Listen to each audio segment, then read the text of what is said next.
உயிரை மாய்த்துக் கொள்ள வேண்டிய நிலை வரும். சில உயர் அதிகாரிகளுக்கு சென்ற செய்தி நாமல் பகிர் தகவல்.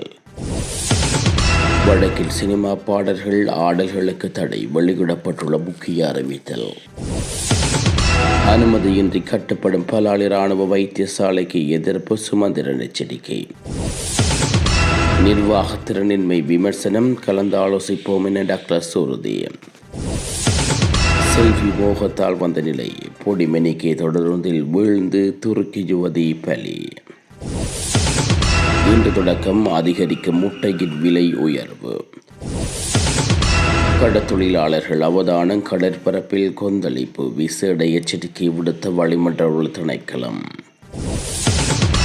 தெகுவளை துப்பாக்கிச்சூடு குறித்து வெளியான சிசிடிவி காட்சிகள் அம்பலம். மாத்தறையில் 2 வாகனங்கள் மோதி விபத்து, ஒருவர் பலி, 6 பேர் படுகாயம்.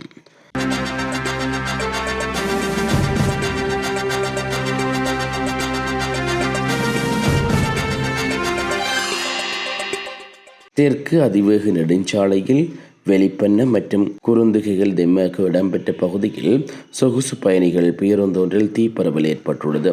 இதன் காரணமாக கொட்டாவிலிருந்து காலி நோக்கி செல்லும் வழியில் கடும் வாகன நெரிசல் ஏற்பட்டுள்ளதாக காவல்துறை தெரிவித்துள்ளது. தீயணைப்பு மற்றும் மீட்பு பணிகள் முன்னெடுக்கப்பட்டு வரும் நிலையில் வாகன சாரதிகள் அவதானத்துடன் பயணிக்குமாறும் அறிவுறுத்தப்பட்டுள்ளது. மாத்தறை வெள்ளமடம பகுதியில் நேற்று மாலை இடம்பெற்ற வாகன விபத்தில் ஒருவர் உயிரிழந்துடன் மேலும் 6 பேர் படுகாயமடைந்துள்ளார்கள். நொவந்தடியாவிலிருந்து மாத்தறை நோக்கி சென்று கொண்ட சீமேந்து ஏற்றிய பாட ஓடியொன்றும் மாத்தறையிலிருந்து நொவந்துரா நோக்கி பயணித்த டிப்பர் ரக வாகனமும் நேருக்கு நேர் மோதிக்கொண்டதில் இந்த விபத்து சம்பவித்துள்ளது. விபத்தின் போது டிபெண்டர் வாகனத்தில் 7 பேர் பயணம் செய்துள்ளதாக காவல்துறை தெரிவித்துள்ளது. இந்த விபத்தில் டிபெண்டர் வாகனத்தில் செலுத்திய சாரதி சம்பவ இடத்திலேயே உயிரிழந்துள்ளார். படுகாயமடைந்த ஏனைய 6 பேரும் உடனடியாக மருத்துவமனையில் அனுமதிக்கப்பட்டுள்ளார்கள். அவர்களில் 2 நிலைமை கவலைக்கிடமாக உள்ளதாக மருத்துவமனை தகவல்கள் தெரிவிக்கின்றன. இலங்கை பொதுஜன பெரமுன நாடாளுமன்ற உறுப்பினர் நாமல் ராஜபக்ச அரசாங்கம் தனது அரசியல் ஆதிக்கத்தை தக்கவைக்க அடக்குமுறைகளை நம்பியிருப்பதாக குற்றம் சாட்டியுள்ளார். பொதுமக்கள் தங்கள் எதிர்ப்புகளை வெளிப்படுத்தும் போது அரசாங்கம் அச்சுறுத்தல்களை பயன்படுத்துவதாக அவர் கண்டித்துள்ளார். அரசாங்கத்தை விமர்சிப்பவர்கள் மற்றும் அதற்கு எதிரான கருத்துக்களை தெரிவிப்பவர்கள் விசாரணை என்ற பெயரில் அச்சுறுத்தப்படுவதாகவும் சில விமர்சகர்கள் தற்கொலை செய்து கொள்ளும் அளவிற்கு தள்ளப்பட்டுள்ளதாகவும் அவர் பகிரங்கமாக குற்றம் சாட்டியுள்ளார். மக்களை அச்சுறுத்தி நாட்டை ஆள நினைக்கும் தந்திரங்கள் நீண்ட காலம் நிலைக்காது என்பதை அரசு புரிந்து கொள்ள வேண்டும் என்ற எச்சரிக்கையை விடுவித்துள்ளார்.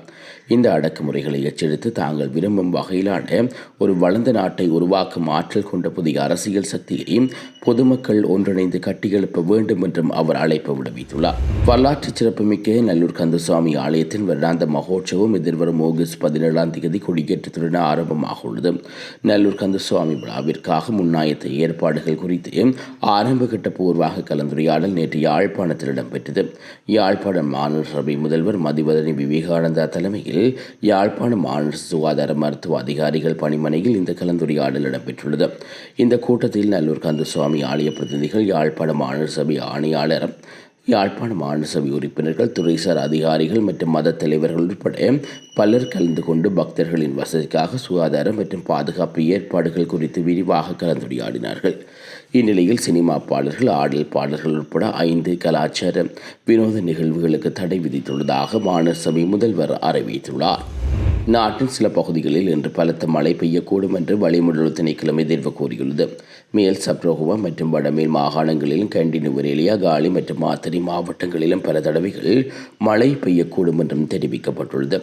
மேலும் அம்பாறை மற்றும் ஒன்றாகலை மாவட்டங்களின் சில இடங்களில் பிற்பகல் 2 மணிக்கு பின்னர் மழை அல்லது இடியுடன் கூடிய மழை பெய்யக்கூடும் என்றும் திணைக்களம் வெளியிட்டுள்ள அறிக்கைகள் குறிப்பிடப்பட்டுள்ளது. இதனிடையே நாட்டின் ஏனைய பகுதிகளில் பிரதானமாக வறட்சியான வானிலை நிலவும் என்றும் எதிர்பார்க்கப்படுகிறது. அதேவேளை வடக்கு, வடமத்திய மற்றும் வடமேல் மாகாணங்களிலும் மாத்தறை, ஹம்பாந்தோட்டை மற்றும் திருகோணமலை மாவட்டங்களிலும் அவ்வப்போது மணித்தியாலத்துக்கு 40-50 கிலோமீட்டர் வேகத்தில் பலத்த காற்று வீசக்கூடும் என்பதனால் பொதுமக்கள் அவதானத்துடன் இருக்குமாறும் வளிமண்டல திணைக்களம் அறிவுறுத்தியுள்ளது. இன்று தொடக்கம் முட்டையின் விலையை அதிகரிக்க தீர்மானித்துள்ளதாக அகில இலங்கை முட்டை வியாபாரிகள் உற்பத்தி சங்கம் தெரிவித்துள்ளது. குருநாகல் குளியாப்பட்டியில் நேற்று நடைபெற்ற ஊடகவியலாளர் சந்திப்பின் போது கலந்து கொண்டு கருத்து தெரிவித்த போது குறித்த சங்கத்தின் தலைவர் சரத் ரட்நாயக்க இதனை குறிப்பிட்டுள்ளார். அதன்படி வெள்ளை முட்டை 41 ரூபாயாகவும் சிவப்பு முட்டை 42 ரூபாயாகவும் நடைமுறைக்கு வருவதாக அவர் மேலும் தெரிவித்துள்ளார். நானுஓயாவிலிருந்து பதுளை நோக்கி பயணித்த பொடிமனைக்கு தொடர்ந்து மிதிபலகையில் பயணித்து 23 வயதுடைய துருக்கி நாட்டு பெண் ஜோதியொருவர் கீழே விழுந்து படுகாயமடைந்துள்ளார். நேற்று காலை 9 மணியளவில் நானுஓயா தொடர்ந்து நிலையத்திலிருந்து புறப்பட்ட தொடர்ந்துலேயே இந்த விபத்து இடம்பெற்றுள்ளதாக அம்பேவலை தொடர்ந்து நிலைய அதிபர் தெரிவித்துள்ளார். புரகம்புரம் மற்றும் அம்பேவனை தொடர்ந்து நிலையங்களுக்கு இடைப்பட்ட பகுதிகளில் இந்த விபத்து நேர்ந்துள்ளது. குறித்த யுவதி தனது 2 தோழிகளுடன் நானுஓயாவிலிருந்து எல்லை நோக்கி பயணித்துக் கொண்டிருந்த போது தொடர்ந்து மீது பலகையில் நின்று படம் எடுக்க முயன்ற போது தவறி விழுந்துள்ளார். விபத்து இடம்பெற்றவுடன் தொடர்ந்து பாதுகாவலர்கள் வழியாக செயற்பட்டு படுகாயமடைந்த யுவதியை மீட்டு அம்பேவளை தொடர்ந்து நிலையத்துக்கு கொண்டு சென்று அங்கிருந்து அவரது 2 தோழிகளுடன் அவர் நுவரெலியா மாவட்ட போர்து மருத்துவமனைக்கு கொண்டு செல்லப்பட்டார். யுவதியின் உடல்நிலை கவலைக்கிடமாக உள்ளதால் மேலதிக சிகிச்சைக்காக அவர் நுவரெலியா மருத்துவமனையிலிருந்து கண்டி போதனா வைத்தியசாலைக்கு மாற்றப்பட்டுள்ளதாக எமது செய்தியாளர் தெரிவித்துள்ளார். யாழ்ப்பாண செம்மணி மனித புதைகுழி அகழ்வாராய்ச்சியின் 3ஆம் கட்டத்தின் 37ஆம் நாள் அகழ்வாராய்ச்சி பணிகள் இன்று யாழ்ப்பாண நீதிவான் நீதிமன்றத்தின் கண்காணிப்பில் முன்னெடுக்கப்பட்டது. நேற்றைய அகழ்வாராய்ச்சியில் மேலும் 9 மனித எலும்புக்கூடுகள் சுத்தம் செய்து அடையாளம் காணப்பட்டுள்ளன. இதன் மூலம் செம்மணி மத புதைகுழி அகழ்வாராய்ச்சியின் 3 கட்டங்களிலும் இதுவரை 446 மனித எலும்புக்கூடுகள் சுத்தம் செய்யப்பட்டு அடையாளம் காணப்பட்டுள்ளதாகவும் 434 மனித எலும்புக்கூடுகள் முழுமையாக அகழ்ந்தெடுக்கப்பட்டுள்ளதாகவும் செய்திகள் கிடைக்கப்பட்டுள்ளன. மேலும் இன்று 429 இலக்க மனித எலும்புக்கூடும் கால்கள் மடக்கப்பட்டு அமர்ந்த நிலையில் புதைக்கப்பட்டிருந்தது அடையாளம் காணப்பட்டுள்ளது.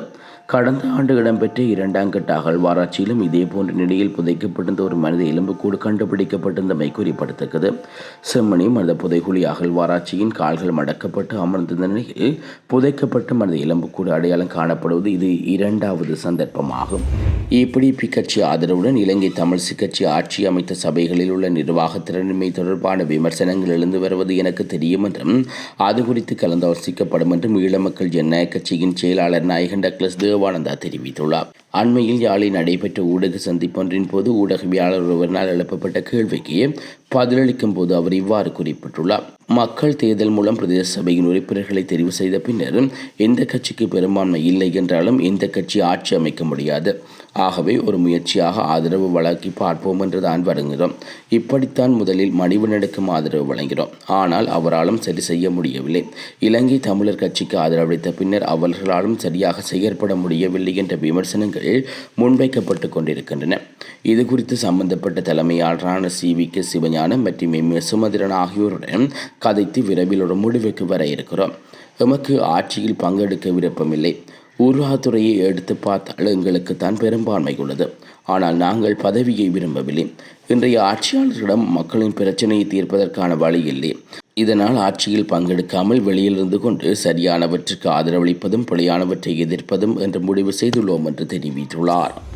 உள்ளூராட்சி சபையில் அனுமதி பெறப்படாமல் கட்டப்பட்ட பலாலி இராணுவ வைத்தியசாலையை இடிப்பதற்கான அடுத்த கட்ட நடவடிக்கைகள் வலிகாமம் வடக்கு பிரதேச சபை முன்னெடுக்கும் என இலங்கை தமிழிசை கட்சியின் பொதுச் செயலாளர் ஜனாதிபதி சட்டத்திரணி MS சுமந்திரன் தெரிவித்துள்ளார். நேற்று முன்தினம் பலாலி இராணுவ வைத்தியசாலையில் கட்டுமான பணிகள் நிறைவடைந்தமை தொடர்பில் ஊடகவியலாளர் கேள்விக்கு பதிலளிக்கும் போது அவர் இவ்வாறு தெரிவித்துள்ளார். வலிகாமம் வடக்கில் 2176 காணிகள் தொடர்பான வழக்கிலும் அந்த வைத்தியசாலை அமைந்துள்ள காணி அடையாளப்படுத்த இந்த விடயம் நீதிமன்றத்துக்கு கவனத்துக்கு கொண்டு செல்லப்பட்ட போது அது ஏற்கனவே சுவீகரிக்கப்பட்ட காணி என்ற நிலைப்பாட்டை அதிகாரிகள் முன்வைக்கின்றார்கள். அந்த காணி சுவீகரிப்பு வர்த்தமானியை ரத்து செய்ய வேண்டும் என்பது எமது தொடர்ச்சியான கோரிக்கையாக உள்ளது என்றும் அது இதுவரை நிறைவேற்றப்படவில்லை. சுவீகரிக்கப்பட்ட காணிக்குள் வைத்தியசாலை அமைப்பதாக அவர்கள் பதிலளிக்கின்றார்கள். எந்த ஒரு கட்டுமான பணிகளை மேற்கொள்வதாயினும் அந்த பிராந்தியத்துக்குள் உள்ளூராட்சி மன்ற கட்டட அனுமதி கட்டாயம் பெறப்பட வேண்டும். ஆனால் இது அனுமதியின்றி மேற்கொள்ளப்பட்ட கட்டுமானமாகும். இதனை வழியாக நிறுத்துமாறு வலிகாமம் வடக்கு பிரதேச சபை அறிவுறுத்தியுள்ளமை குறிப்பிடத்தக்கது. அவர்கள் அந்த அறிவுறுத்தல்களை பின்பற்ற தவறினால் குறித்த கட்டடத்தை இடிப்பதற்கு அடுத்த கட்ட நடவடிக்கைகளை வலிகாமம் வடக்கு பிரதேச சபை மேற்கொள்ளும் என்றும் சுட்டிக்காட்டப்பட்டுள்ளது. நடிகை திரிஷா கிருஷ்ணன் ஆஸ்திரேலியாவில் சிட்னி நகரில் நடைபெற்ற ஒரு சிறப்பு நிகழ்ச்சியில் இலங்கை தமிழ் மொழியில் தூய்மையான தன்மையை புகழ்ந்து பேசினார். இந்நிகழ்ச்சியில் பேசிய திரிஷா இலங்கை தமிழ் மொழியை கேட்பதை விரும்புவதாகவும் அது பேசப்படும் விதத்தை ரசிப்பதாகவும் குறிப்பிட்டுள்ளார். எனக்கு இலங்கை தமிழும் அதன் தூய்மையான தன்மையும் மிகவும் பிடிக்கும். நாங்கள் கூட அப்படி பேசுவதில்லை என்று அவர் கூறிய போது பார்வையாளர்கள் கைதட்டி அவரை உற்சாகப்படுத்தினார்கள். குறித்த காணொளிகள் தற்போது சமூக வலைத்தளங்களில் பகிரப்பட்டு வருகிறது. தமிழ்ல என்ன பேசணும், எனக்கு ஸ்ரீலங்கன் தமிழ் ரொம்ப பிடிக்கும். ஆனா அது ரொம்ப எனக்கு வராது. அப்கோர்ஸ் என்னோட சென்னை தமிழ் நல்லாவே வரும். நீங்க எல்லாரும் தமிழ் பேசுவீங்களா? இருக்கு இந்த மாதிரி தமிழ் அங்க கூட பேச மாட்டோம். we speak a bit of slang. இங்க ரொம்ப பியூர் தமிழா இருக்கு. தெஹிவளை கல்கிசை பொது மயானத்தில் இடம்பெற்ற துப்பாக்கிச் சூட்டு சம்பவம் தொடர்பில் மேலதிக தகவல்கள் வெளியாகியுள்ளது. அதன்படி குறித்த துப்பாக்கிச்சூடு நேற்று பிற்பகல் 3:25 மணிகளவில் நடத்தப்பட்டதுடன் சம்பவத்தில் படுகாயமடைந்தவர்கள் சண்டோ என்று அழைக்கப்படும் ஒழுங்கமைக்கப்பட்ட குற்றவாளியின் தந்தை என்று போலீசார் தெரிவிக்கின்றார்கள். இவர் தெஹிவளை ஓபன்செட் மீனவர் குடியிருப்பில் வசிப்பவர் என்றும் தெரிவிக்கப்படுகிறது. முகத்தை மூடிய தலைக்கவசம் அணிந்த ஸ்கூட்டர் ரக வாகனம் ஒன்றின் பொது மயானத்துக்கு நுழைந்த இருவரை இந்த துப்பாக்கிச்சூடை நடத்திவிட்டு தப்பிச் சென்றதுடன் 9 மீட்டர் ரக துப்பாக்கியை பயன்படுத்தி இந்த துப்பாக்கிச்சூடு நடத்தப்பட்டுள்ளதாக போலீஸ் விசாரணைகளை தெரிய வந்துள்ளது. துப்பாக்கிச்சூட்டினால் அவரது இடது கை மற்றும் நெஞ்சப்பட்டை பகுதிகளில் காயம் ஏற்பட்டுள்ளது. அவர் தற்போது களுப்போவில வைத்தியசாலையில் அவசர சிகிச்சை பிரிவில் சிகிச்சை பெற்று வருவதாக தெரிவிக்கப்படுகிறது. சந்தேகிரவர்களை துப்பாக்கிச்சூடை நடத்திவிட்டு தப்பிச் செல்லும் காட்சி அங்கிருந்த சிசிடிவி காணொலி ஊடாக வெளிவந்துள்ளது. மன்னார் மாவட்டத்தில் அபிவிருத்தி மற்றும் மின்சாரம் தொடர்பாக ஆராயும் விசேட கலந்துரையாடல் இடம்பெற்றுள்ளது. மன்னார் மாவட்ட செயலகத்தில் நேற்று தினம் வலுசக்தி பிரதி அமைச்சர் முகமது இயாஸ் முகமது அர்கம் தலைமையில் இக்கலந்துரையாடல் ஆரம்பமானது. இக்கலந்துரையாடலின் போது மன்னார் மாவட்டத்தில் மின்சார விடுதிகள், வெள்ளத்தடுப்பு நடவடிக்கைகள் மற்றும் உட்கட்டமைப்பு மேம்பாடு தொடர்பான பல்வேறு முக்கிய விடயங்கள் குறித்தும் விரிவாக கலந்துரையாடப்பட்டது. குஞ்சுக்குளம் பகுதியில் வெள்ளத்தால் ஏற்படும் மின்சார அபாயங்களை தடுக்கும் வகையில் மின் இணைப்புகளை பாதுகாப்பான முறையில் உயர்த்தி அமைப்பது, மல்வத் ஓயா பாலம் அருகில் உள்ள மின் கேபிள்களின் பாதுகாப்பை மேம்படுத்துதல், தள்ளாடி கடற்கரை வீதியில் வீதி விளக்குகளை அமைப்பது, மடப்பிரதேச செயலக பிரிவில் நகர் பகுதியில் மின்சார வசதியற்ற குடும்பங்களுக்கு இலவச கிராமப்புற மின் வழங்கல் திட்டத்தின் கீழ் மின்சார இணைப்புகளை வழங்குவது தொடர்பாக இதன்போது கலந்துரையாடப்பட்டது. மன்னார் மாவட்டத்துக்கு உட்பட்ட மறுசீரமைக்கத்தக்க எரிசக்தி திட்டங்கள் தொடர்பாகவும் மன்னார் பிரதேச மக்களுக்கு வழங்க வேண்டிய நிறுவனங்களின் சமூக பொறுப்புணர்வு திட்டங்கள் குறித்தும் கலந்துரையாடப்பட்டுள்ளது.